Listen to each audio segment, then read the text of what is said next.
Evening, Ole Miss. Oh, man.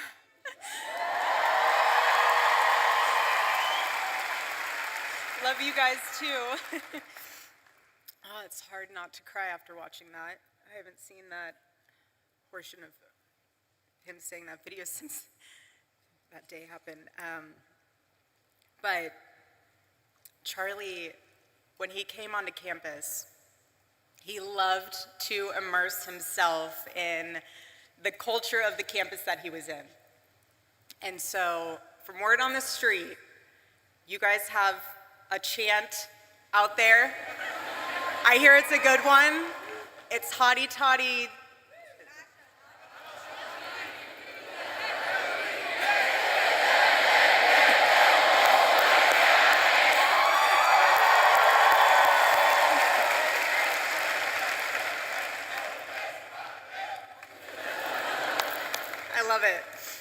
I love it, but it's a tremendous honor and blessing to be on stage today, and this is what Turning Point USA is all about.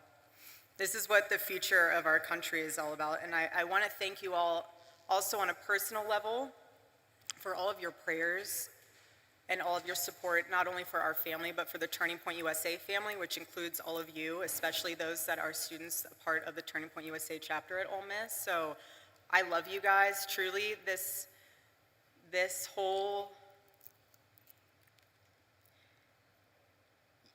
you guys have no idea how helpful it is to have all of you in my life, because you help me feel even more deeply connected to my husband. And I thank you for that. I thank all of you for that.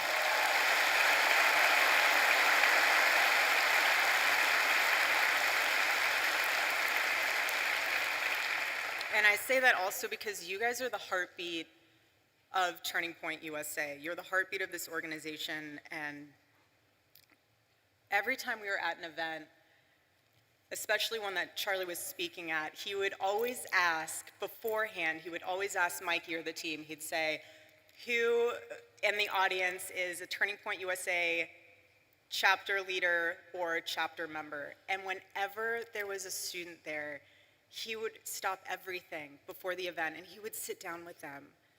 He would ask you what your name is, what you're studying, what is the issues that are going on campus. He would take the time to make sure that you guys knew he was investing into you, into your chapter, into your school, because that was a pulse point for him. And being on campus right now for me is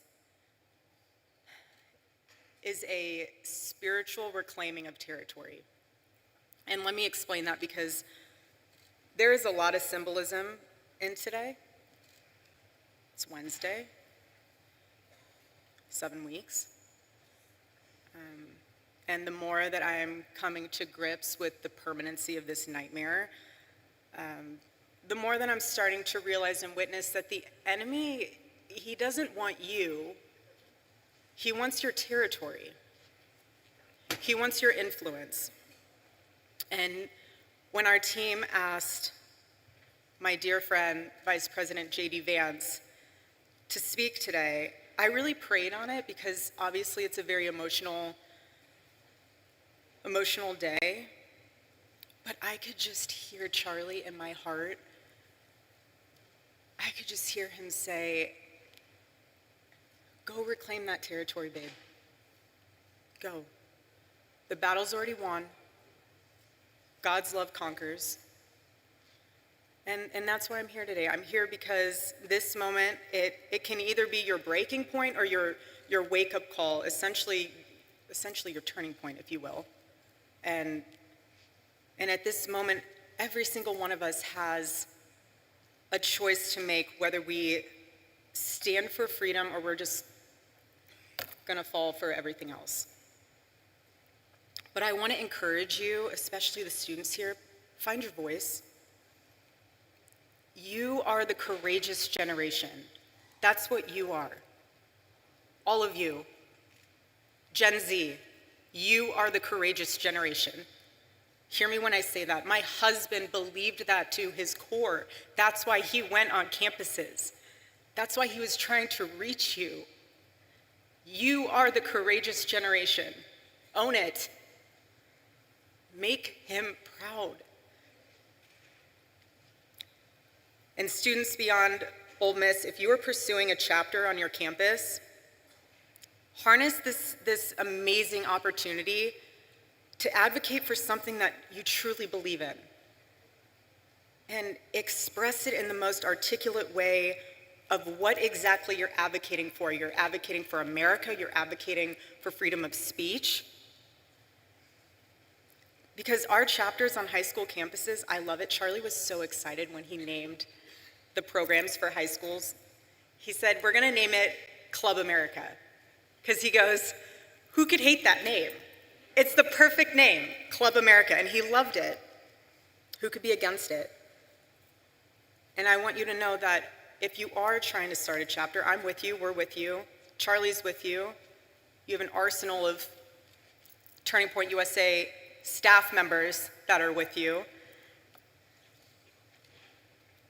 But I also, what I've been able to sit back and witness is the leaders that have stepped up to ensure that chapters can happen. For example, I don't know if you guys saw what happened earlier this week with Governor Ron DeSantis, which is amazing.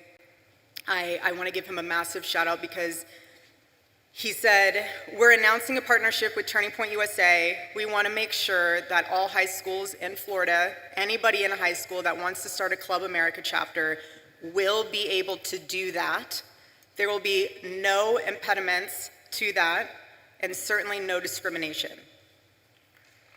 That's amazing.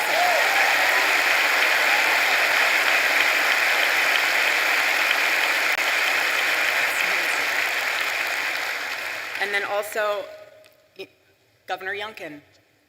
I want to thank him as well. He donated generously to Turning Point USA to support new Turning Point USA chapters all over the Commonwealth of Virginia.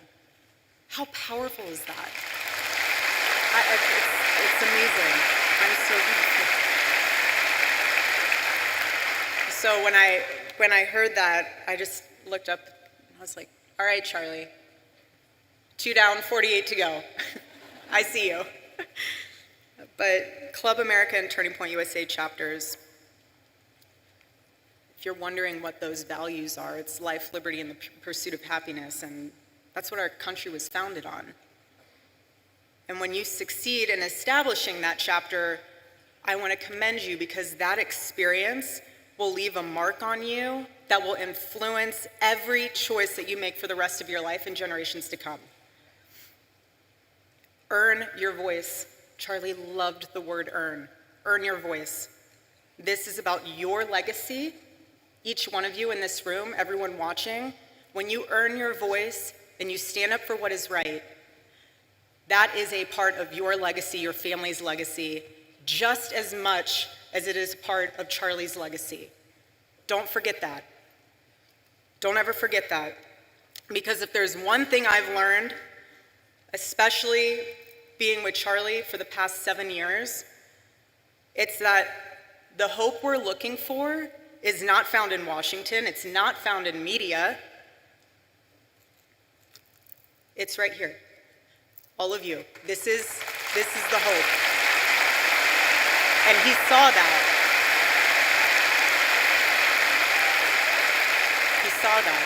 It's in stadiums like this. Charlie had a visual in his head. He loved the on-campus events, but for the night events, he would send Tyler pictures and the team pictures of, I want our chapter events to look like this. And he sent a picture of one of the largest college football stadiums in the country, packed. That was his vision. And that's what makes all of this so powerful, because your generation is living at a crossroads. And you are living in one of the most defining moments in American history. And we are all witnessing in real time the battle that is raging for the soul of your generation. Again, your generation. This is far more than political. And you will hear the world and the culture, for that matter, pressure you and say, go with the flow, don't ruffle feathers, don't say that, you might offend someone. You might lose some friends if you wear a red hat, if you go to a Turning Point USA chapter event. But when I hear that, I need to be so blunt and honest with you now, because before when I heard it, I said, okay. Now when I hear that, if you're worried about losing a friend, you might. I lost my friend. I lost my best friend. And if you're nervous about standing up for the truth, the assassination of my husband puts into perspective all those fears. It really does. Because my husband never went with the flow. He swam in the streams of significance. And Charlie knew so deeply to his core that comfort doesn't change the world. And you cannot influence the world when you look like it. The enemy of truth doesn't need to destroy a nation overnight. He just needs to convince people that truth no longer matters. And the enemy thrives when Christians don't speak up, when citizens don't vote, when students don't think for themselves. But in Ephesians chapter 5, verse 11, it says, have nothing to do with the fruitless deeds of darkness, but rather expose them. That's what it means to live as salt and light. To bring flavor to a world gone bland, and clarity to a world that lost its way and it's lost in confusion, because Christians are called to go into the public space to correct error with truth, and that's what my husband did. When he would sit there with his microphone, I got to watch this evolve over the years. At first, he would hold the microphone the whole time. He would listen. Then as the years went on, he would put the microphone down, and he wasn't listening, he was hearing. He was absorbing what the students were saying and what they were asking. He was engaging. He was calm. He wasn't combative. He never insulted. He just wanted you to think. Again, like I said, he never told you what to say. He just wanted to challenge you so that what your convictions were, you actually understood why you had them, rather than they being talking points because your professor told you so or your friend told you so. He wanted the best of you because he demanded the best of himself. And Charlie would say this all the time: your rights don't come from the government, they come from God. And he knew what every founding father knew, and nearly almost every university has forgotten, that you cannot have freedom without virtue, and you cannot have virtue without God. And that's what makes this nation so different. That's what makes it worth defending as a courageous generation. And another thing that Charlie used to say all the time is that it does not take skill to be courageous. It takes a choice to be courageous. And now's the time to make that choice. Either you sit on the sidelines. I mean, I don't know what else can wake you up. I really don't know what else could stir that fire within you to get involved or to use your voice or to make a difference. If you're looking for another sign, I have no idea what to tell you. I just want to encourage you, though, that yes, this is about America, and Yes, my husband would say saving Western civilization. That's true on both fronts. But deeper than that, this is about your soul. Because the fight for freedom starts within, inside of each and every one of you. So again, please stand firm against the wickedness of the devil and the schemes of man. Be alert because his tactics are so clever. What he'll do is he will find one thing. He will find fear, he'll find disappointment, he will find one thing, and he will wedge it in between you and the Lord, and he will make it grow. He will make it grow so much that you lose sight. It becomes this, almost like an eclipse, where the truth is hidden behind it. And yes, the light's still there, but you can't see it anymore. That's the enemy's tactic. And the bottom line is that the enemy doesn't need to change your theology. He just needs to change your vision.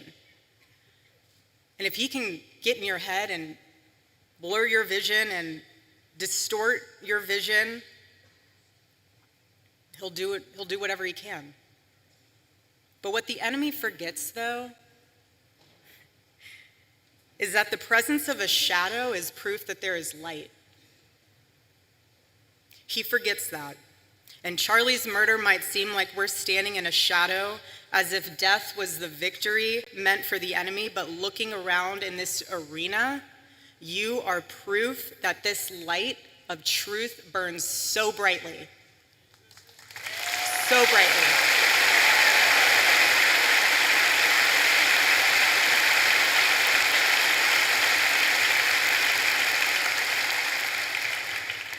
The Lord is calling you to rise.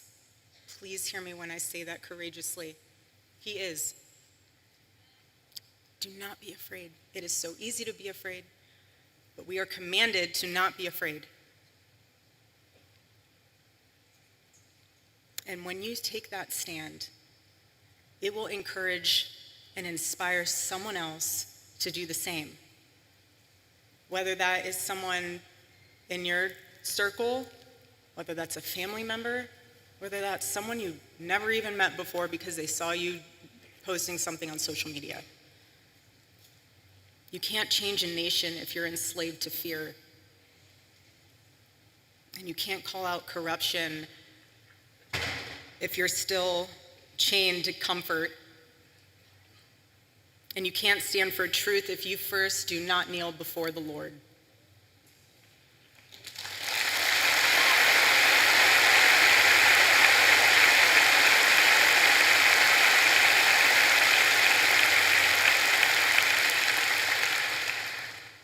And I know I keep saying it, but I'm trying to drive home a point with you all being labeled as the courageous generation, because this generation will decide if America remembers who she is or if she'll forget. And I believe with all my heart that God placed you here now in Ole Miss, not by accident, but by assignment. There is no mistake that you are here in this stadium and arena today. No mistake. God doesn't make mistakes. Doesn't make mistakes. And when being on this campus, I think of 18-year-old Charlie, who would always say, you know, when I started this, I had no money, no connections, and I had no idea what I was doing.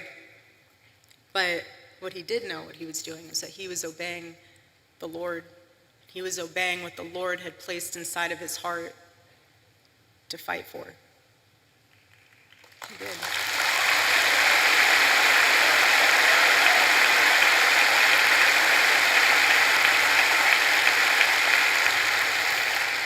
And he persevered. He persevered, and look what he left us. Look what he left us with. He didn't leave us empty-handed. He built a machine, and all of you are a part of that. Again, the heartbeat of Turning Point USA. That's what happens when you obey the Lord. A movement like this, it becomes unstoppable. It becomes the revival that it is. And I just want this to be the generation that says, we will not apologize for loving our country first. We will not be silent about our faith. We will not back down when the world tells us to kneel, because we bow only to the King of Kings.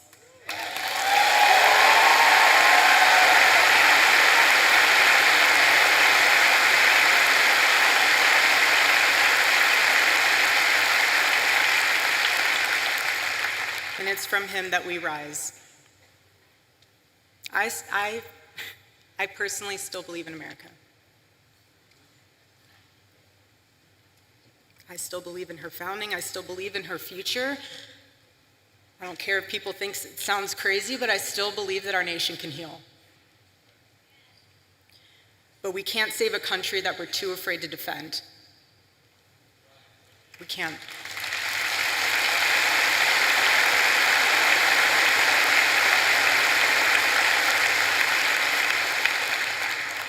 On a more personal note, when we first moved in our home, inside of our bedroom, I had on the side wall, when you walk in, it was above the bookshelves, it says, on two framed pieces of paper, it says, "They will be known by the boldness of their faith."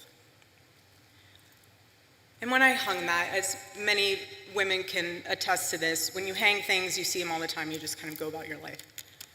And so, being in the position that I am now, it took me a while to even just make it back into our bedroom. I used to sprint from the opening door into the bathroom and sprint out. I was not ready to walk into our bedroom yet. And when I was finally able to sleep in our bed for the first time, I slept on his side of the bed. And I noticed, because he had to sleep a certain way on his side, facing the outside of the bed, because he had a bad back. I'm sure most of you didn't know that, but he had a really bad back. Anyways, so it's also why he wore compression socks too. I know a lot of people are like, why do you wear compression socks? Circulation. Anyways, so he would sleep that direction, and so I found myself sleeping that direction as well. And when I woke up, for the past several nights that I've been able to be in there, I saw that the first thing I'd see is that on the wall, "They will be known by the boldness of their faith." And I thought to myself, he saw that every single morning he woke up. I didn't, because I'm on the other side of the bed, so I'm facing the window. But he saw that every single morning. And then I thought to myself, because when I go to the office, I will never sit in his office chair. So there's like a couch on the side when you walk in, and I sit on the couch. And on his desk, flanked between the Bible verse of Micah, chapter 6, verse 3, it all kind of came together for me. So he sees us on the wall, and then he sees on his desk these three questions that he would ask himself every single day. And it would be, what is something I can do for someone today? The second one was, what is something I can do to add value to the world today? And the third was, how can I honor God today? Those were the three questions combined with the words he saw every single morning. So to me,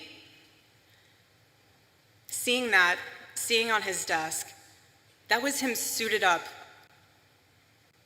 with the armor of the Lord every day. That was his combination.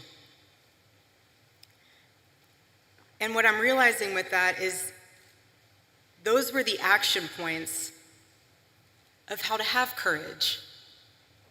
Because you can ask me, well, how do I become courageous? Ask yourself those three questions every single day. And I promise you, you will get courage. You will. Because what death amplifies even more is that you only get one life. Just one. That's it. It's an eternal life. So that's why you have to live like it matters. But I want to remind you that God has created you for greatness, not for something that's lifeless, just greatness. And the question isn't how long you're going to live. It's what are you going to do with your life and the time that the Lord has blessed you with? What are you going to do with that? That's the question.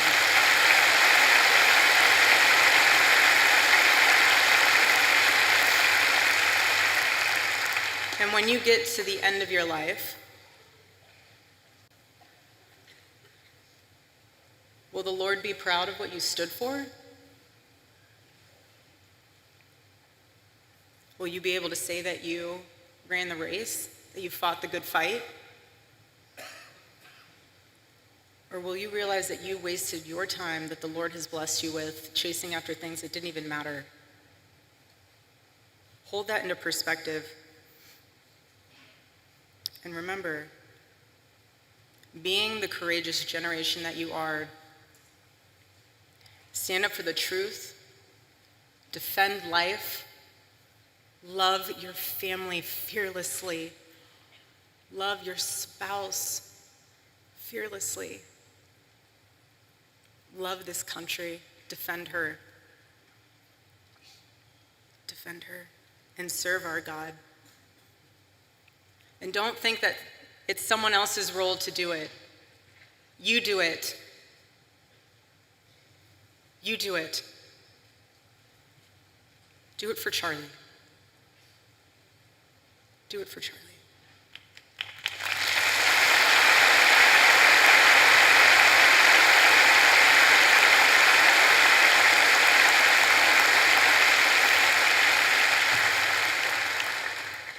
And I am tremendously blessed and honored tonight to be able to introduce to you a very, very dear friend and his wife. They are incredible. And I see no one will ever replace my husband. No. But I do see some similarities of my husband in JD and Vice President JD Vance. I do. And that's why I'm so blessed to be able to introduce him tonight, because he understands the fight that we're up against, and he can articulate that in a way that transcends race, that transcends demographic backgrounds. He's an amazing man. So please help me welcome to the stage Vice President JD Vance.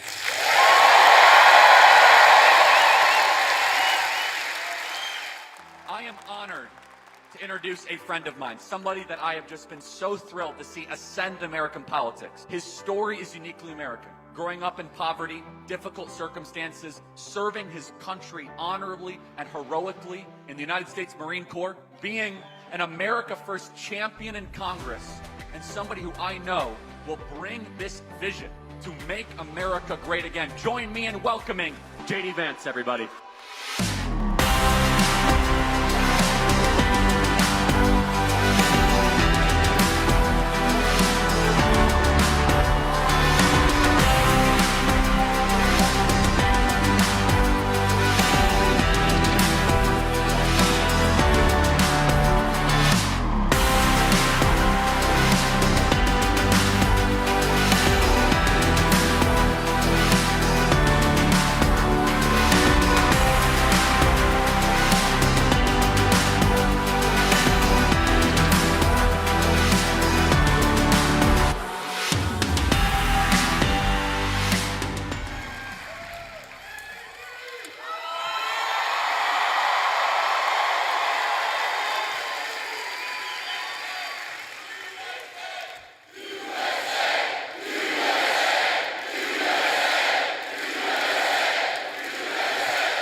I got a question.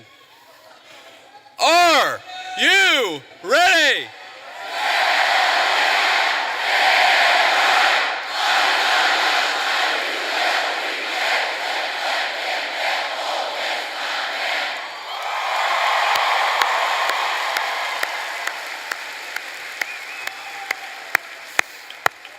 Wow, that was impressive. They told me that would be impressive, and they were exactly right. So let me say a few words of thank you first to my dear friend and the widow of my dear friend Charlie Kirk. Erica, you have been such an amazing inspiration to the entire country. How much do we love Erica Kirk? She's done a hell of a job.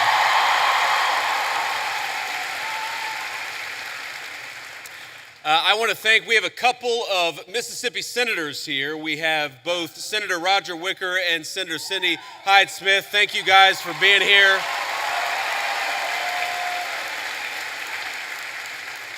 We have the governor of Mississippi with us. We got an all-star crowd here. Governor, thank you for being here.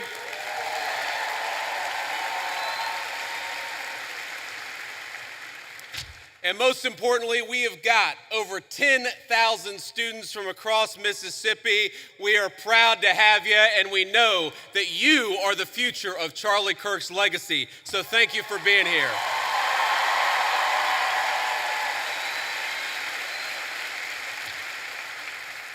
You know, I got this whole speech written, and I'm not going to deliver any of what I had written. I'm just going to speak from the heart, because that's what Charlie would so often do. And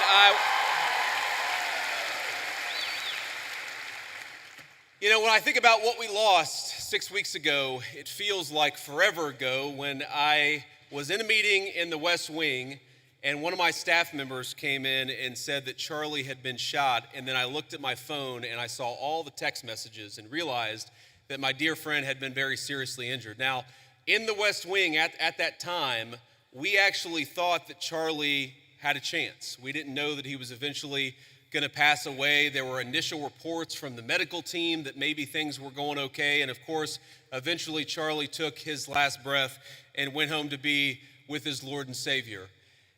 I remember thinking at that moment, first, of course, about Erica and the children. They've got their oldest, their daughter, is very similar in age to our youngest child, and I remember thinking, what a terrible tragedy for that family. And the second thing that I thought was, what a terrible tragedy for the United States of America. Because Charlie wasn't just a political figure. He wasn't just a guy who went around campus and said very interesting things and hosted all of these debates. He was a person who, particularly to the young people of this country, to all of you, he had the very best advice. And I think that's the most important way for me to honor Charlie, which is to repeat that advice, something I found true in my own life. Charlie wanted all of you, whatever life path you chose, whatever career you chose, whatever you ultimately did for a living, Charlie wanted you more than anything to invest in the things that were worth having, to build a life that was worth building. And that started, the most important advice he ever gave you was fall in love, get married, and start a family. And I can't honor Charlie without repeating that most important advice.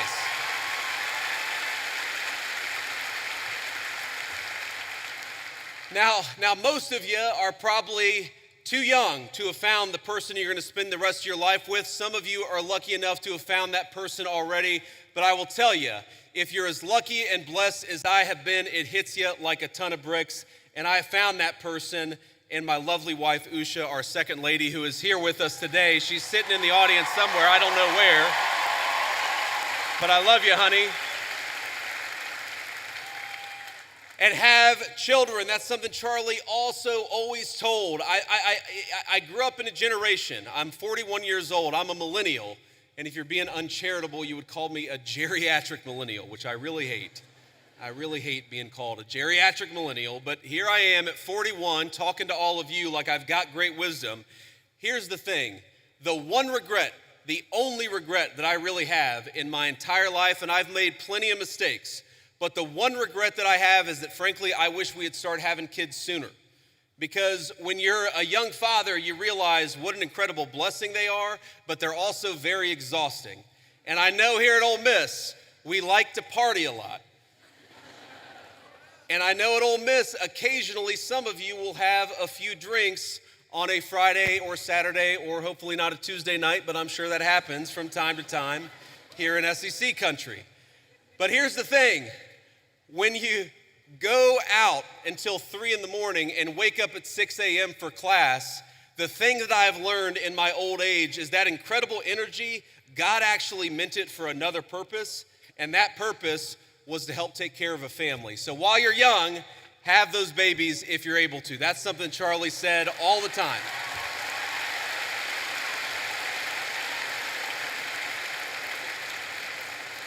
But if you think of that advice, Charlie wanted you to get married. He wanted you to fall in love. He wanted you to build a family. He wanted you to find a vocation. That was the advice that he gave on campuses, but that's not just about you, that's also about our country and about our government. Because while you have the freedom to live life as you so choose, I have got a responsibility as your vice president to make the American dream as accessible as possible. And this is why, my friends, this is why we care about all the things that we care about. Why do I care so much about having a secure border in the United States of America? It's because I believe that when you let in a flood of illegal immigration, what it does is it drives down the wages of young people and makes housing unaffordable for the entire American population. That's why we closed down the border.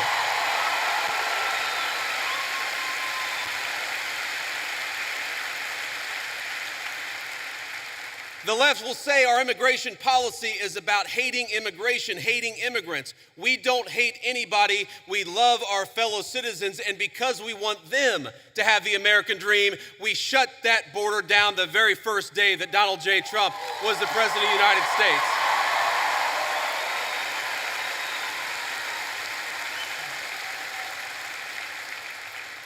I care about you being able to afford a home, which is why we fought so hard to fix the broken policies of the Biden administration. I want a lot of you, I'm sure there are military veterans in this room right now. I'm sure there are a lot of people who will join the military in the future, and we're proud of you. But part of America First is ensuring that we never ask you to go and do the American people's business unless it is in the interest of the United States of America, and that's how we honor the sacrifice of our troops.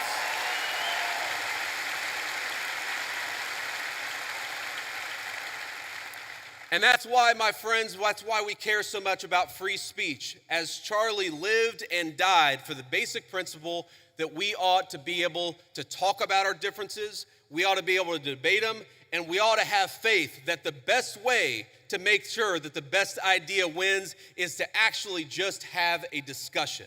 And that is what this event is all about. That is what Turning Points USA is all about. And I am so proud, and most of all, I'm so grateful to each and every person, whether you're a Republican or a Democrat, for coming out and honoring one of the most important parts of Charlie's legacy, because we're going to have a discussion tonight, and that's what Charlie would want us to do.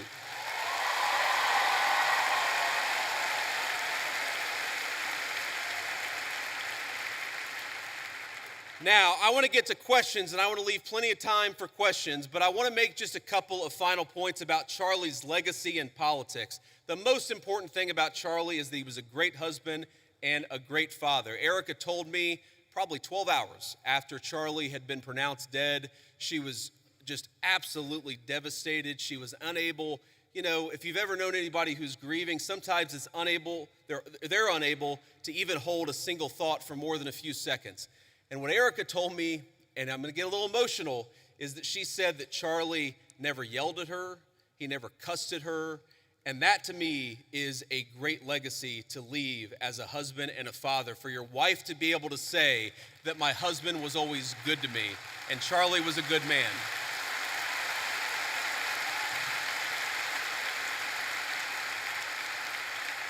But he also had the legacy of believing in political debate, and he was the most effective person in politics that I have ever seen. And by the way, that's not because Charlie always agreed with me and the president's policies. I remember one time in particular where Charlie Kirk called me, and guys, he was mad. It was one, I wouldn't say the last conversation that I had with him, but it was in the last few months of his life. and he called me and he said, JD, I'm really worried. I'm really worried that what's going on in the Middle East right now is going to lead the United States into a protracted military conflict. I've never told anybody that Charlie was really worried about that in the final months of his life. Now, here's the thing. Charlie was so effective and he was so trusted by both me and the President of the United States that when Charlie made that phone call, I didn't say, screw you, you don't know what you're talking about. I listened to him. And I really believe that one of the reasons why the President of the United States knocked out the Iranian nuclear facilities, but never got the United States into a protracted military conflict and never lost a single American in a Middle Eastern conflict is because we had the wisdom and the good sense to recognize that the American people are done with American troops dying in unnecessary foreign conflicts. But Charlie Kirk reminded me of that. Charlie Kirk.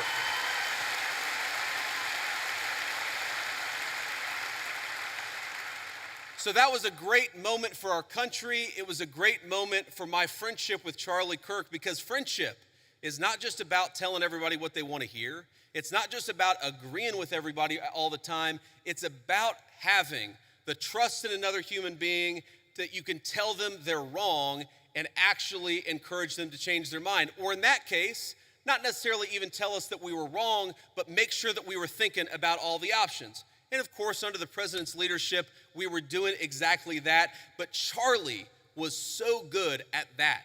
And I think that's one of the ways in which I want all of you to honor your legacy. Obviously, you care about our great nation or you wouldn't be here. A lot of you will go on to become future leaders in business or in politics. A lot of you will run campaigns. A lot of you will work on campaigns. A lot of you will be future leaders. There might even be a lowly future vice president of the United States in this very room.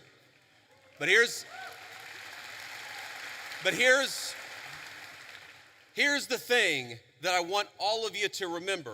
Charlie wasn't effective just because he had opinions. A lot of people have opinions. Charlie was effective because he was courageous, because he worked very hard, and because he made his vision a reality. And so if you care about this country, as I know all of you do, don't just complain about social media. Get up and get involved in a campaign. If you want a better policy outcome, even from an administration that you voted for, then get out and get involved and making your voice heard. If you care about this country, love it enough to get involved in the process and how we govern it. That is the only way we are going to save the United States of America, and that is perhaps the greatest contribution that you can make to Charlie Kirk's legacy is getting involved in saving this country. I'm in the fight, and I know every single one of you are with me. God bless you, and thank you for having me.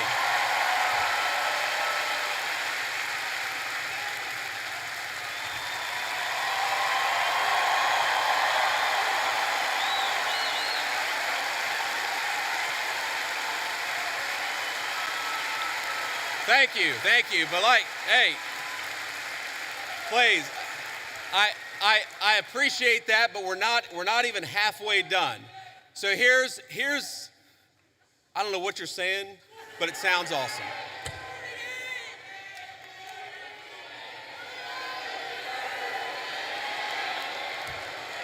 Let's not get ahead of ourselves, ladies and gentlemen. What we're going to do next is actually take some questions. And I remember one of my favorite things about Charlie, not that there aren't going to be some questioners who agree with me, but if you disagree with me, I would ask that you come to the front of the line, because we want to talk to people we agree with. We also want to hear from people we disagree with. It is hard for me to see because the spotlights are very bright, but whoever's in line, go ahead and ask your question. Oh, there we go. Okay, now I can see you. How you doing? Hi, Mr. Vice President. Thank you so much for being here. My name's Lucy. And I'm Ellie, and we're with the Turning Point chapter for this question. Thank you, guys. Can you tell us how your faith helps you in your role as Vice President? Well, I appreciate that. That is a very good question. And this is another way in which Charlie has affected my life. I would say that I grew up, again, in a generation where even if people had very deep personal faith, they didn't talk about their faith a whole lot.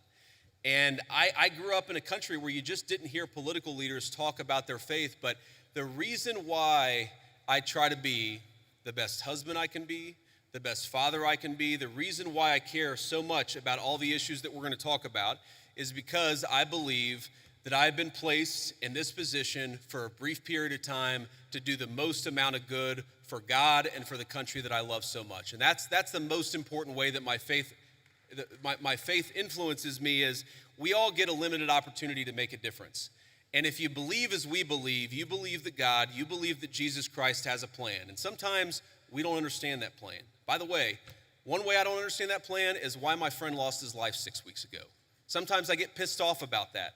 But what I remind myself is that there is a deeper rhythm, that Jesus Christ is the author of the fate of human history, and we are charged to do everything that we can to effectuate that vision, to make our country a more virtuous place, a more prosperous place where people can raise a family and not be persecuted for their faith, but teach their children their faith.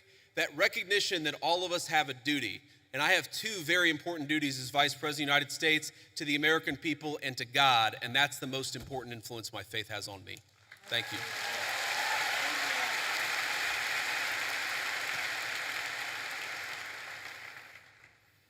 I understand your view on illegal immigration is it should be a top priority, strengthening our southern borders and fighting the massive drug trafficking that's taken place while securing jobs for the working class Americans. Also, deporting every single person who's invaded our country illegally, which I 100% agree on. My question to you is, what is your view on legal immigration? Personally, I have a girlfriend who's studying in America off a visa. Our hope is eventually getting a green card. So what is your view on legal immigration? Should we reduce it? Also, what is your plan for a merit-based system? Yes, sir. Well, I appreciate the question. And look, my honest view is that right now, America, thanks in part to the Biden border invasion, but also thanks in part to a lot of bad immigration policy, right now, we have let in too many immigrants into the United States of America. That is just a fundamental reality. Now, look, legal immigration is complicated because we let in about 1 million legal immigrants into the United States of America every single year, and I think the evidence is pretty clear that a lot of those immigrants are actually undercutting the wages of American workers. It's one of the reasons why the President of the United States, and a lot of us in the administration have encouraged H-1B reform, because if you look at the H-1B visa, what it's supposed to be is that you have a super genius who's studying at an American university, who's working at a great company. You want that super genius to stay in the United States of America and not go somewhere else. What it's actually used to do is hire an accountant at a 50% discount to an American citizen. I don't think that we should be hiring accountants from foreign countries when we've got accountants right here in the United States that would love to work for a good wage.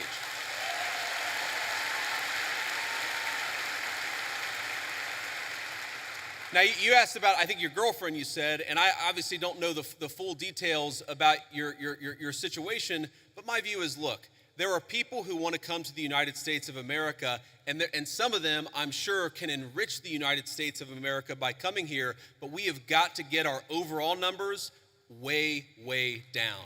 Too many people have come into the United States of America. I am married to the daughter of immigrants who came to the United States in the 1980s. I do believe that many immigrants do in fact enrich the United States of America, but here's the problem. We don't even know how many illegal aliens we have. We don't even know. The best guess is probably 25, 30 million people. I've heard estimates as high as 50 million. When something like that happens, you've got to allow your own society to cohere a little bit, to build a sense of common identity, for all the newcomers to assimilate, the ones who are going to stay, to assimilate into American culture. Until you do that, you've got to be careful about any additional immigration, in my view. Thank you, sir. Thank you.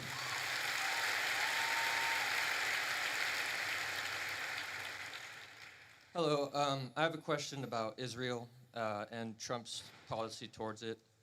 Do you think it's a conflict of interest for Miriam Adelson, an Israeli donor, to give millions of dollars to his campaign and then Trump have pro-Israeli policies? Well, if you're asking, do I think the President of the United States has a conflict of interest? No, I do not, because I know how the President of the United States makes his decisions and I see it behind the scenes. Now, as the President himself has said, Miriam Adelson, who, by the way, I know and I have a very good relationship with her, she is very clear about the fact. She doesn't hide the fact that she really loves Israel, and that is part of what motivates her political giving. That is a reality. At the same time, the President of the United States is America first through and through. And let me give you just a couple of examples of this. Number one, we have heard from some pro-Israel voices, some people who really love the state of Israel, that they don't want us to have a relationship with certain Middle Eastern countries. Well, the president, his attitude is, we need to build relationships with any country where we have shared interests, and he's going to do it if it's in the interest of the American people, and he's done exactly that. Number two, there were people, and I remember this criticism of the President of the United States, I just raised it in the context of a conversation that I had with Charlie. I remember when people said that the President of the United States was going to get us into a multi-100,000 troop regime change war for Israel. This was 4 months ago, this was 6 months ago.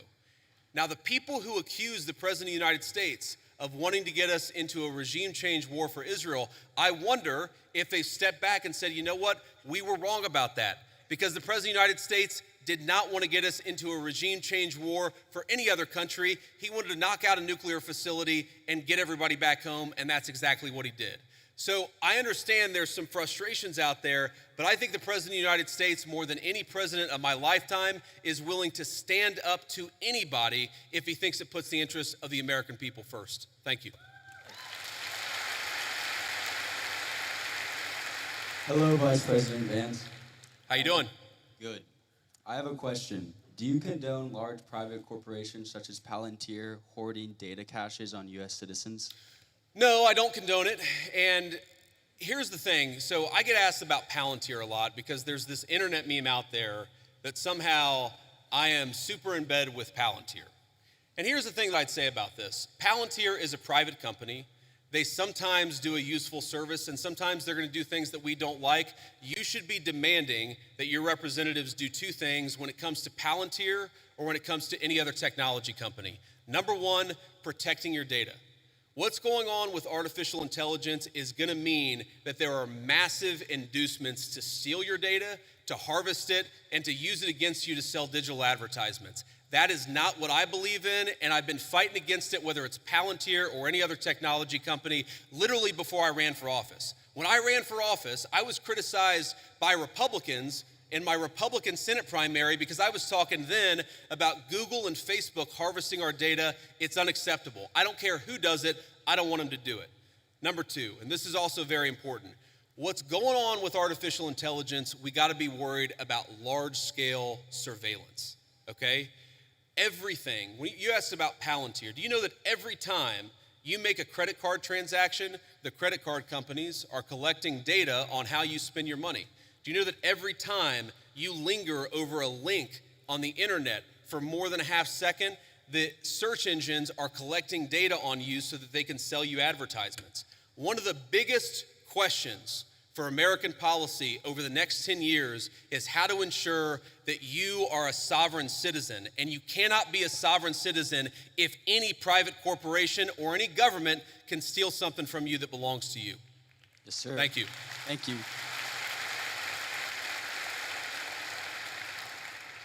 Vice President J.D. Vance, good evening. Thank My you. question is, the Republican Party, they stand for the right to bear arms. A lot of things the founding fathers really made a priority. Sure. And I feel as if requiring Christianity in public schools goes against the founding fathers' wish of freedom of religion. What do you think about that?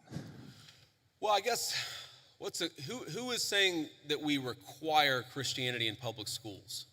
Just from what I've seen on the media and the news, it seems like the Trump administration had wanted to make praying in schools and Christian values incorporated. Well, look, I think Christian values are a good thing, and I'll talk to you about why I think that's a good thing, but that's separate from forcing people to pray, which I don't think that anybody, certainly no Christian that I know, would ever support or ever endorse. And let me just say something generally about all the people. I see there's a big line, and I hope I can get to everybody's question. I remember when I was a sophomore in high school, I went to an event at my church, which was a book signing with Oliver North and Sean Hannity, the Fox News host. And this was back before, this was, I guess, 25 years ago. And so neither of these guys was maybe as big as they are today. And I remember standing in line, and I'm about to say hello to Oliver North and Sean Hannity, and I remember thinking to myself, I was so nervous, all I need to do is shake their hand, give them a firm handshake, and tell them my name. That's what I'm thinking. Firm handshake, tell them my name. Firm handshake, tell them my name. And I get to the front of the line, and Sean Hannity looks at me, and he says, "How are you doing?" And I totally panic, and I go, JD. Because I had rehearsed shaking and saying my name. My point is, I admire your guys' courage, and please don't be nervous. If you need to work through a question, think about it, speak it. We're all here to have a nice conversation, and we're all supportive of it. Here's the thing when you talk about forcing, I'm gonna answer your question, forcing Christianity, forcing people to pray. There's a liberal idea out there that I think is wrong, and that's that liberalism is the source of freedom of religion. And actually, if you go back to the original founding documents of the United States of America, if you go back to the Anglo legal tradition, well before there was ever a United States of America, what you find is that freedom of religion is actually a Christian concept. And the reason it's a Christian concept is very simple. Because Christianity, Imago Dei, the idea that we are all made in the image of our Creator, means that we must respect the free will of every single person. Now, part of that is you have a conversation with people. Having free will doesn't mean that you're not allowed to encourage somebody, that you're not allowed to talk to somebody about your faith, that you're not allowed to talk about certain values in school. When our founders talked about freedom of religion, they didn't mean you weren't allowed to say a Christian prayer in a public school or that you weren't allowed to talk about Jesus Christ in a public forum. They just meant that nobody could force you to profess the Christian faith. That had to come from your own free will. And I believe that, and I think every Christian who I've ever spoken to believes that the source is the Christian, the source of your faith, the Christian understanding must be your own free will. But here's the thing about Christian values. There are a lot of Christian values out there that I think that we've just sort of assumed and we've in fact taken for granted.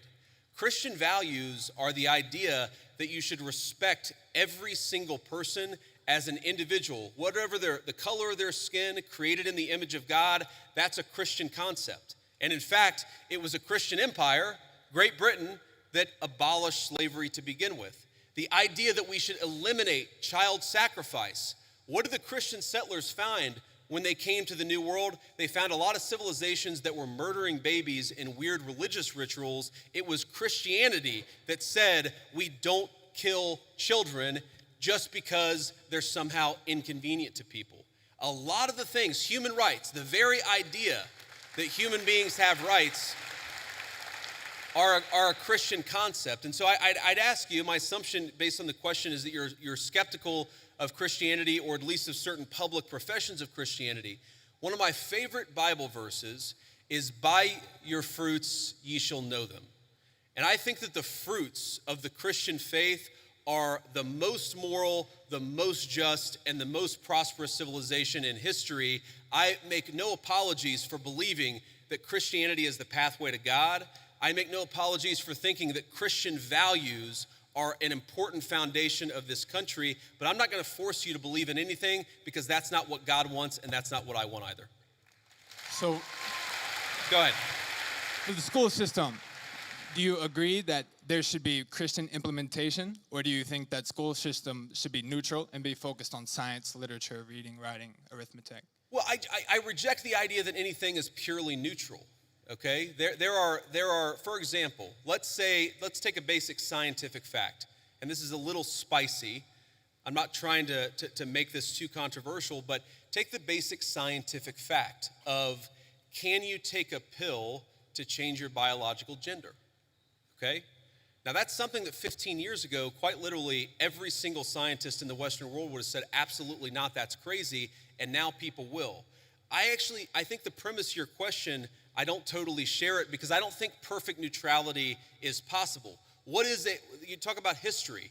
Was Christopher Columbus a great explorer, or was he a guy who committed genocide against the native populations? These debates, I'm happy to have them, but I reject the idea that there are truly neutral debates. Anybody who's telling you their view is neutral likely has an agenda to sell you, and I'm at least honest about the fact that I think the Christian foundation of this country is a good thing. Next. Okay, thank you. And Thank you. for the pill you're talking about, what do you mean specifically? Are you talking about testosterone, estrogen? Yeah, I'm talking about hormone replacement therapy. That's what I'm talking about. Just to be respectful, let's keep it going. Yes, thank you. Have a good night. You too. Hello, Mr. Vice President. Thank you so much for giving this opportunity to talk here today. I did not agree with many of the things that you said right ahead of this, but I don't think that's my point to discuss here. What I want to ask is, okay. You are married to a woman who is not Christian. In her Wikipedia, I just looked it up. I wanted to know what her faith was. I didn't know this before. But she still calls herself Hindu. You are raising three kids in interracial, cultural, racial, religious household. How are you maintaining, or how are you teaching your kids not to keep your religion ahead of their mother's religion? Or how are you teaching them that your kind, they're that kind who got here just few years or few decades ago is different or is better than your mom's kind who got here just a generation before? How are you balancing that? And when you talk about too many immigrants here, when did you guys decide that number? Why did you sell us a dream? You made us spend our youth, our wealth in this country and gave us a dream. You don't owe us anything. We have worked hard for it. Then how can you, as a vice president, stand there and say that we have too many of them now and we are going to take them out to people who are here rightfully so by paying the money that you guys asked us? You gave us the path, and now how can you stop it and tell us we don't belong here anymore? And one more thing, one more thing. Do you have to There's be... a lot there. I don't know if I'm going to remember all this, but I will try. I'm sorry. I had to say all of this, and please take it with due... I'm saying all of this with due respect. Go ahead. Please. I have no intention of causing a scene here or anything, but... We're not close to causing a scene, Yeah. don't worry. But we talked about Christianity, all of this. I'm not even Christian, and I'm here standing to so support. Why are we making Christianity one of the major things that you have to have in common to be one of you guys, to show that I love America just as much as you do? Why is that still a question? Why do I have to be a Christian? Okay. So there was a lot there, and I'm going to try to respond to as much of it as I can. So on the question of immigration, so first of all, I can believe that we should have lower immigration levels, but if the United States passed a law and made a promise to somebody, the United States, of course, has to honor that promise. Nobody's talking about that. I'm talking about people who came in violation of the laws of the United States of America, and I'm talking about in the future reducing the number of people. Sorry, what? May I continue on that? Because when you just said you are not stopping with the people who came here legally, right? But you are pushing out policies that hurt us. And these policies are not even solving the problems. These policies are just creating chaos. No, ma'am. Okay, so again, I'm gonna finish answering the question, and then if I've answered all 9 of your questions in less than 15 minutes, then we can keep on going. We got to have a little fun, right? So here's the thing. I can believe that the United States should lower its levels of immigration in the future, while also respecting that there are people who have come here through lawful immigration pathways that have contributed to the country. But just because one person or 10 people or 100 people came in legally and contributed to the United States of America, does that mean that we're thereby committed to let in 1 million or 10 million or 100 million people a year in the future? No, that's not right. We cannot have, I'll go and finish. We cannot have an immigration policy where what was good for the country 50 or 60 years ago binds the country inevitably for the future. There's too many people who want to come to the United States of America, and my job as vice president is not to look out for the interests of the whole world, it's to look out for the people of the United States.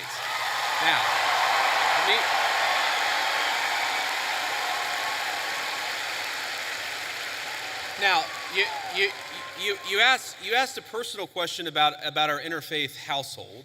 And yes, my wife did not grow up Christian. I think it's fair to say that she grew up in a Hindu family, but not in a particularly religious family in either direction. In fact, when I met my wife, we were both, I would consider myself an agnostic or an atheist, and that's what I think she would have considered herself as well.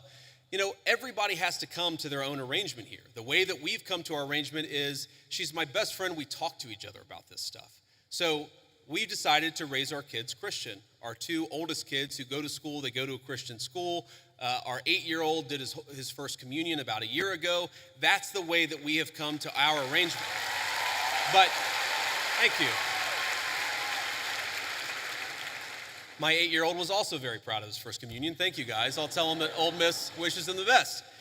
But I think everybody has to have this own conversation when you're in a marriage. I mean, it's true for friends of mine who are in Protestant and Catholic marriages, friends of mine who are in, atheist and Christian marriages. You just got to talk to the only advice I can give is you just got to talk to the person that God has put you with, and you've got to make those decisions as a family unit. For us, it works out. Now, most Sundays, Usha will come with me to church. As I've told her and I've said publicly, and I'll say now in front of 10,000 of my closest friends, do I hope eventually that she is somehow moved by the same thing that I was moved in by church? Yeah, I honestly do wish that, because I believe in the Christian gospel, and I hope eventually my wife comes to see it the same way. But if she doesn't, then God says everybody has free will, and so that doesn't cause a problem for me. That's something you work out with your friends, with your family, with the person that you love. Again, one of the most important Christian principles is that you respect free will. Usha's closer to the priest who baptized me than maybe I am. They talk about this stuff.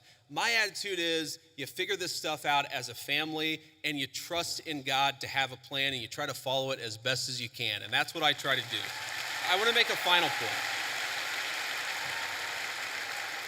So I don't want to cut you off. I want to be respectful to all the people behind you in line, but I want to make this point about immigration, okay?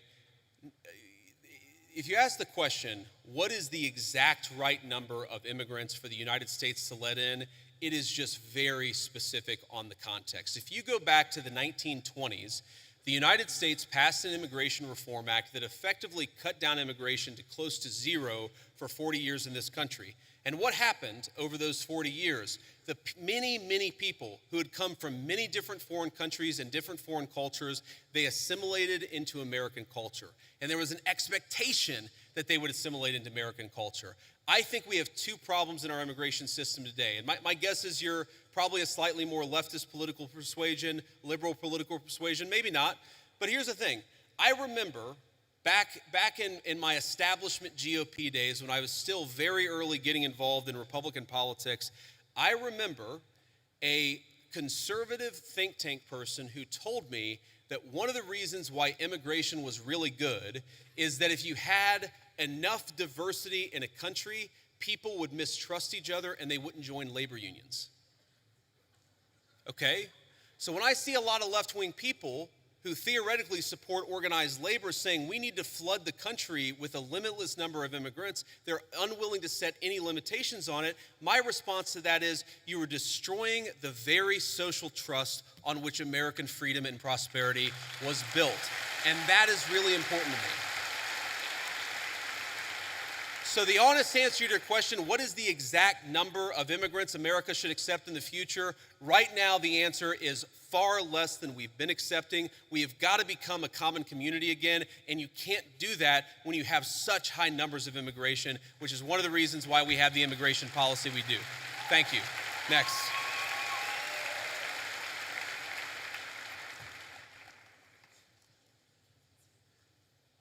Good evening, Vice President Vance. I just want to say it's an honor to actually be able to talk to you. It's an honor to be here. Thank you. Thank you.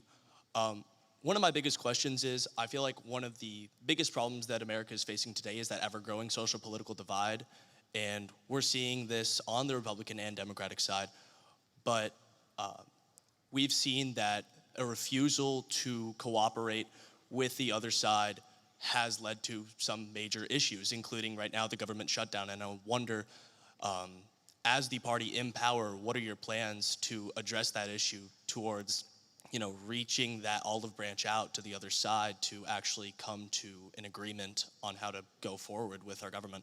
Look, it's a very good question, and let me just say on the government shutdown in particular, the reality here is that there's a very simple bill that just reopens the government. It does it through pretty much the end of the year.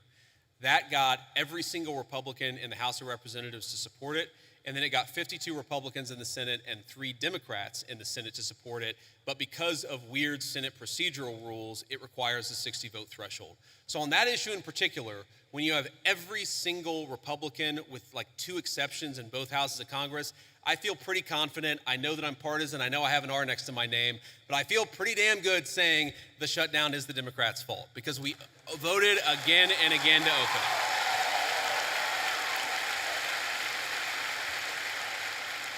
Now, but there's a broader question there, and I think most Americans, whatever their political persuasion, would actually like the country's political parties to work together better to solve the problems.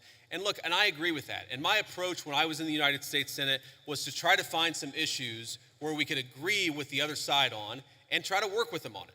And let me give you one example. I really worry about concentration in the corporate sector. I worry about big corporate monopolies. I worry that when you have only 1 or 2 companies dominating an entire sector, it's bad for liberty and it's bad for prosperity. So you may be shocked to hear this, but I actually worked with Elizabeth Warren on some anti-monopoly stuff when I was in the United States Senate. But here's the problem. The problem is there is actually a lot of things where we could work across the aisle. There are a lot of President Trump is in my view, you haven't seen organized labor ever get behind a Republican at least in 100 years like they have behind Donald J. Trump. There are a lot of areas of common ground on that question. The problem is, as reasonable as some of these people can be in private, in public, the current obsession of the Democratic Party in leadership, I'm not saying every Democrat in the country, but the current obsession of every Democrat in Congress is get President Trump, fight President Trump, attack President Trump. It is impossible for us to work across the aisle unless a person is willing to put down their partisan sword, shut the hell up about fake scandals related to Donald Trump, and actually work with us. That's the way you make this happen. Next. Thank you. Thank you. Next. I'm going to try to get through as many as possible, guys. Thank you. Good evening, Mr. Vice President. Hello. Hi. I actually drove here all the way from Memphis, Tennessee. Go Tigers. So I'm sure everyone here is aware of the Memphis Safe Task Force that has been in the city for about a month now, and I checked a little earlier. As of this morning, I believe they've arrested 1,700 people and seized about 300 illegal guns. So I want to ask, how does this law enforcement objective jive with Attorney General Pam Bondi's pledge to make the Department of Justice a more pro-Second Amendment Department of Justice? Because I'm sure most people in here support the Second Amendment. So how can Republicans and this Department of Justice use the current gun laws that are on the books that a lot of pro-Second Amendment advocates disagree with, that we wanted to overturn in the big, beautiful bill, but we didn't get it? Yeah. So I understand the question. And by the way, I supported some of those changes in the big, beautiful bill. I know the President of the United States did too. We didn't have the votes to get them in there, and that's as simple as that. But I know exactly what you're talking about because there were a couple of issues in particular. I talked to some of my Second Amendment friends. But here's the basic issue. We don't want people who have violated the law, who have committed felonies. The Second Amendment, like every other amendment, it's about due process. It's that you don't have your rights violated unless there is due process of law. If you're a person who's committed 4 felonies and a court has lawfully ordered that you shouldn't have a gun and you're running around with a firearm, I don't have any problem with law enforcement saying you don't get to have that firearm that is illegally possessed, illegally obtained. I think that's basic law and order. Now again, if you had, if you had somebody come in and say, well, we don't think that person should have a firearm, but they haven't violated any law, that's a totally separate question. That's not what we're focused on. What we're focused on is violent crime and people who have violated, the bodily autonomy of another human people. A person who has committed an act of violence against one of their fellow citizens, we're going to clean up the streets, get those people off the streets, and make America safe for the American citizens again. That is our entire law and order policy, and I think we're doing a pretty good job at it. Thank you.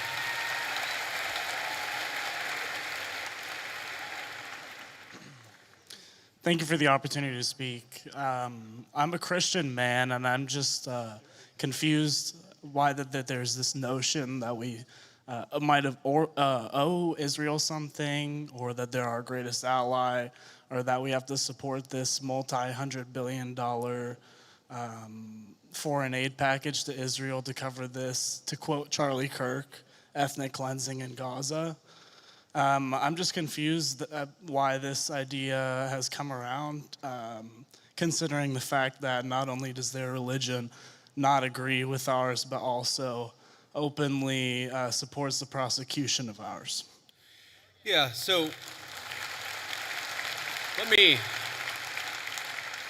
let's say a few things about this. First of all, when the President of the United States says America first, that means that he pursues the interests of Americans first. That is our entire foreign policy. And that doesn't mean that you're not going to have alliances, that you're not going to work with other countries from time to time. And that is what the president believes, is that Israel, sometimes they have similar interests to the United States and we're going to work with them in that case. Sometimes they don't have similar interests to the United States. And this example, the most recent Gaza peace plan that all of us have been working on very hard for the past few weeks, the president of the United States could only get that peace deal done by actually being willing to apply leverage to the state of Israel. So when people say that Israel is somehow manipulating or controlling the president of the United States, they're not controlling this president of the United States, which is one of the reasons why we'd be able to have some of the success that we've had in the Middle East. Now you ask about, sort of Jews disagreeing with Christians on certain religious ideas. Yeah, absolutely. It's one of the realities is that Jews do not believe that Jesus Christ is the Messiah. Obviously, Christians do believe that. There are some significant theological disagreements between Christians and Jews. My attitude is, let's have those conversations. Let's have those disagreements when we have them. But if there are shared areas of interest, we ought to be willing to do that too. For example, one thing I really, really care about is the preservation of the Church of the Holy Sepulchre in Jerusalem. Christians believe that that is the site where Jesus Christ was crucified, and also that his tomb is right there as well. My attitude is, if we can work with our friends in Israel to make sure that Christians have safe access to that site, that's an obvious area of common interest. I am fine with that. What I'm not okay with is any country coming before the interests of American citizens, and it is important for all of us, assuming we're American citizens, to put the interest of our own country first. That's what we're going to do. That's what we try to do every single day, I promise you. Thank you.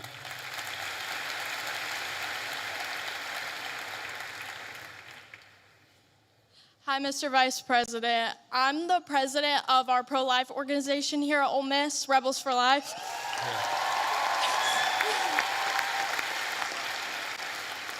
And I myself, as the president, am 100% pro-life. And I know you've stated, you being Catholic, that in the past, you've stated that you're 100% pro-life. But since joining the presidential campaign as the VP, you've kind of wavered how you see abortion. So I'm just wondering what your stance is right now. Sure. And do you think that someone else's right to liberty trumps someone else's right to life? Well, first of all, I appreciate your question, and I appreciate the work that you do. You asked the question, do I think somebody else's right to liberty trumps somebody else's right to life? No, I do not. I, in fact, do not believe that. Now, you said, and I'm going to take issue with something you said, just the premise of the question, which is that I've wavered on the pro-life issue. I really do believe that the president has been the most pro-life president in the history of the United States of America. Now, that said, there are two things that I think we have to keep in mind here. Now, one is the very, very hard question of, when we talk about our abortion policy, there are some very, very difficult edge cases. There are cases where you've got, an 11-year-old girl who was raped, who it would be unsafe for her to bring the baby to term. You've got situations where, bringing a baby to term would cause serious bodily harm, maybe death for the mother. That's one of the reasons why we believe in the exception in these cases where you have, again, they're edge cases, they're rare. I think the pro-abortion community would have you believe that's 90% of abortions. That's not true. But we got to be honest about the fact that there are some edge cases. The second thing I'd say about this is that we have to be prudential and practical in what can get accomplished. And there may be disagreements about what exactly that is, but if you look at the pro-life victories that the President of the United States has been able to achieve, he's been able to achieve them because he has worked within the system that we have. If your attitude is you are going to pursue the most aggressive pro-life option, even if it means you lose every election and every outcome means that you're going to be in a situation where the Democrats have abortion on demand up to the moment of birth to the very end. You've got to work within the political constraints that we have. Now, here let me just say something about this. And somebody asked me earlier about my Christian values. And one of the points I made is that when the settlers came to the New World, they found a very widespread child sacrifice. I imagine there are some people who don't agree with my view on the pro-life issue. Let me just make an observation. If you go to historical archaeological sites where there were brothels, and the two oldest businesses in the world are gambling and prostitution, so there were brothels even in very ancient civilizations. If you go back to ancient brothels and you dig up the bones of the women who are working in these places, you will very often find a lot of children who were buried with them. And the answer is that whenever a society decides to discard innocent babies, they also don't treat their women very well. And whenever a society mistreats its women, it is very often the babies who come right after that. There is a reason why Christian civilization ended the practice of child sacrifice all over the world, and it's one of the great accomplishments of Christian civilization. I believe that we should try to be protecting every unborn life. There's a question of exactly how we do it, but I would never say that anyone's right to life should be sacrificed. Thank you, ma'am.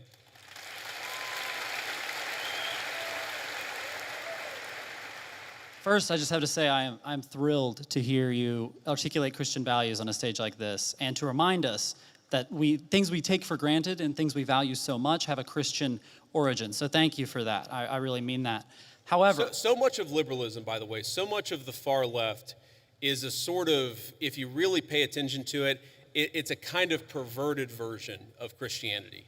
Like, there's nothing wrong, of course, with focusing on people who are disenfranchised, for example. That's the focus of liberalism. But if you completely separate it from any religious duty, any civic virtue, then that can actually become, for example, an inducement to lawlessness. You can't just have compassion for the criminal, you also have to have justice too, which is why I think that a properly rooted Christian moral order is such an important part of the future of our country. But sorry, I interrupted you, go ahead. No, amen, absolutely. Now, as much as I hope and pray that we can be a nation of Christians, the idea of a Christian nation scares me. So I'd like to hear your feedback on a pretty nuanced argument here, that perhaps there should be a wall of separation, as at least one of our founders advocated, between church and state at the national level. However, that line can and should get blurrier as we descend to the community level. And perhaps that is actually the system, the structure that our founders gave us when they said Congress shall make no law establishing a religious body. However, states did have close relationships with churches at that time. Yeah. Do you think that that is a rationale that works? Do you think that that is the way we should implement Yeah, around these Christian values? So this is a very nuanced point, and I want to just make sure that everybody's kind of on the same page here. So if you go back to the First Amendment, it doesn't say separation of church and state. It says Congress shall make no law respecting an establishment of religion. But if you go back to the founding time, there were actually a number of states that had formally recognized churches. So there was the Anglican Church of Virginia. That was the official state church of Virginia. Maryland at the time was the only majority Catholic colony, or at least had a significant Catholic representation of the original 13 colonies. There's a lot there. And yes, I do think that what happened is the Supreme Court interpreted Congress shall make no law respecting an establishment of religion to effectively throw the church out of every public space at the federal, state, and local level. I think it was a terrible mistake, and we're still paying for the consequences of it today. But and I think this is your point, if you were to undo that, if you were to get back to a system actually meant by the founders where Congress is not setting up an established religion, but people in their local communities can kind of do whatever it is that they want to do, I think that would be a better system than what we have today. But I think the most important principle that we have got to remember is you do not have to completely kick God out of the public square, which is what we've done in modern America. It's not what the founders wanted. It's not good for the United States of America. And anybody who tells you it's required by the Constitution is lying to you. Thank you.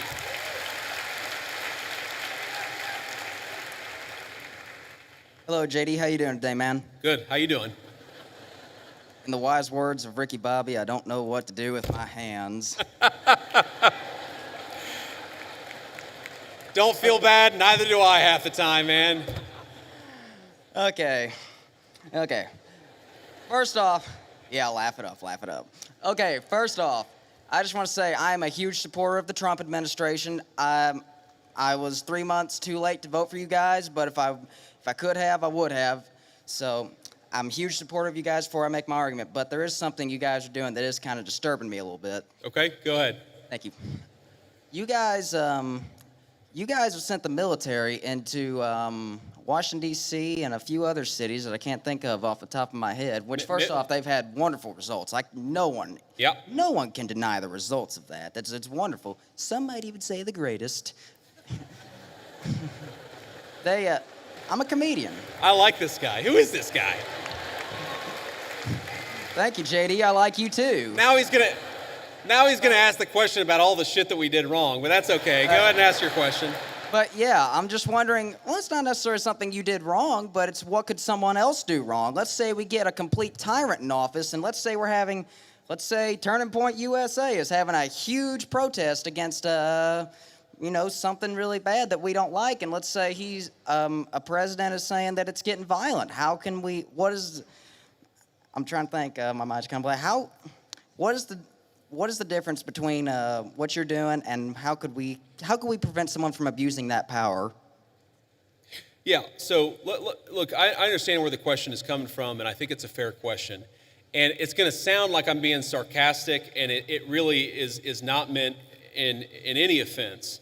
But when you talk about what could another administration do, to take a wild, hypothetical example totally off the top of my head, what if Joe Biden sent the Federal Bureau of Investigation to start arresting his political opponents? Okay? So here's something that I want every conservative to remember. It's an important part of my entire political philosophy is we cannot be afraid to do something because the left might do it in the future. The left is already going to do it regardless of whether we do it. That is the takeaway of the last 40 years. And in particular, if you look at what we're doing, if Joe Biden wanted to deploy the National Guard to a red state in a place where the murder rate was twice what it is in third world countries to actually go after murderers, that would be a great use of the National Guard. Unfortunately, I don't think Joe Biden would use it like that. What I'm worried about, frankly, is what the far left already did with American law enforcement, and that is the thing that we have to prevent against. And the answer to that question is you make sure the people who did it face penalties for using the federal power against American citizens. And by the way, That's exactly what we're trying to do. Thank you. Thank you, JD. Honor to meet you, man. Good to meet you too, man.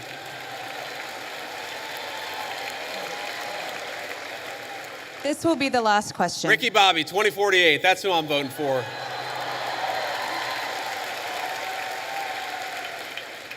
This is the last, oh, wow, we've been here over an hour. That's amazing. Okay, I'm sorry, those of you who didn't get to answer a question. I tried to be as quick as I could. Go ahead. Mr. Vice President, I'm humbled and honored to be here. Recently, President Trump endorsed a candidate to run against Republican Representative Thomas Massie, who has opposed and criticized some of the Trump administration's aims.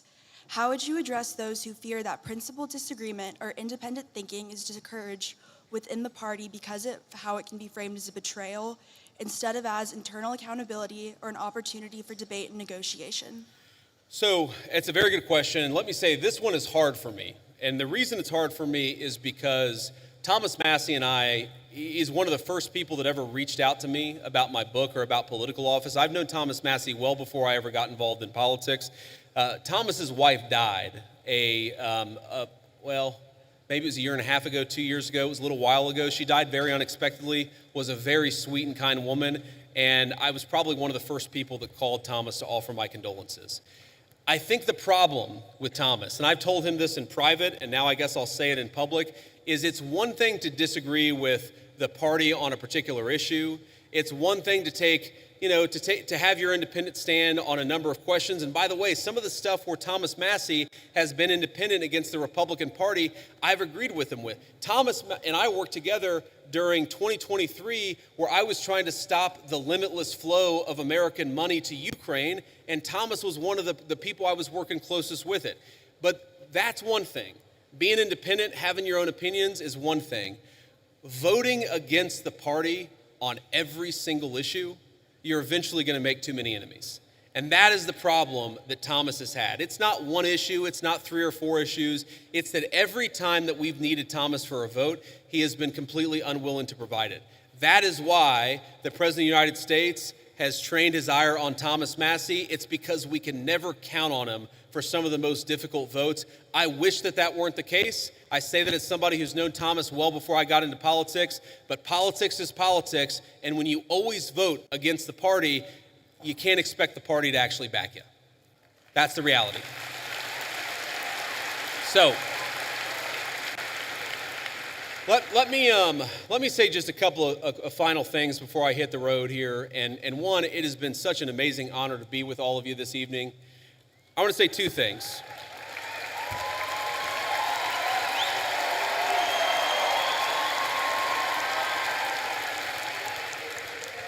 I want to say 2 things. Number one, when I was back in my agnostic days and I was thinking about returning to my faith, I remember talking to a friend of mine and actually talking about, a number of things. And he said something to me that was really interesting. And I was talking about all the things that were going wrong.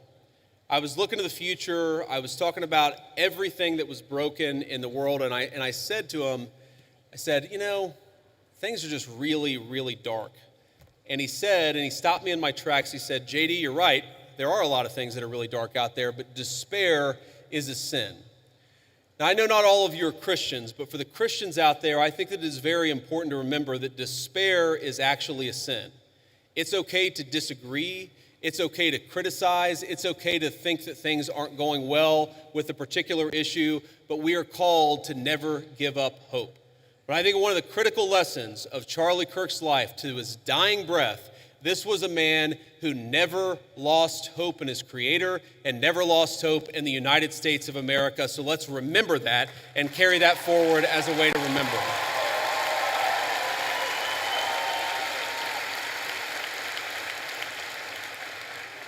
And the second thing that I want to say is, in line with despair being a sin, look, I imagine that I can tell most of you apparently agree with a lot of what I said. I'm sure that a lot of you disagree with some of the things that I've said.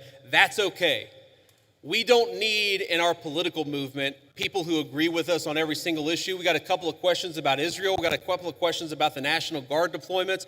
We don't need somebody who agrees with us on every single question or every single issue. What we need is people of good faith who love the United States of America and are willing to work hard to save it.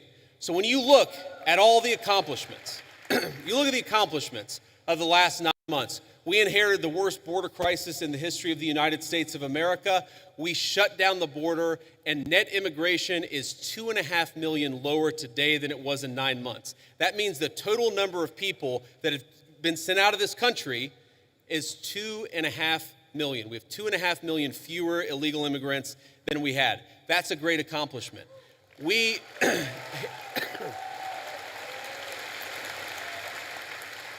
inherited a terrible affordability crisis from Joe Biden, and I'm not going to tell you everything's perfect because it was a real bad situation that we inherited, but inflation is consistently below economists' expectations, and we are chipping away at it every single day.